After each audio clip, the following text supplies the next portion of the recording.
అమ్మా, రామపాదం వల్ల రాయి అహల్యగా మారిపోయింది కదా, మరి అంత మంచి అహల్యని గౌతమ మహర్షి ఎందుకు శపించాడు? రామపాద ధూళి తగిలే రాయి అహల్యగా మారిపోతుంది. నిజానికి అహల్యది ఏ తప్పు లేదు, గౌతమ మహర్షి అకారణంగా శంకిచ్చాడని చాలామంది అనుకుంటారు.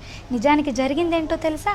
అహల్యని పుట్టించింది బ్రహ్మ. తనకి పెళ్లి చేయాలని అనుకుంటున్నప్పుడు వేరే వేరే కారణాల ద్వారా ఫస్ట్ తన ఇంద్రుడినే చూస్తుంది.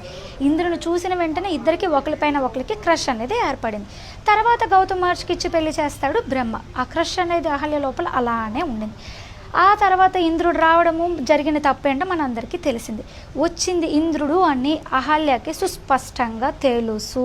అందుకే గౌతమ మహర్షి, నువ్వు తెలిసే చేసావు కనుక ఆ తప్పుని, దానికి శిక్షగా నువ్వు రాయిగా అవ్వాలి. తర్వాత రాముడు ఎప్పుడైతే పాదధూళి తగిలి నువ్వు పవిత్రురాలవుతావో నేను మళ్ళీ స్వీకరిస్తాను అని చెప్తాడు.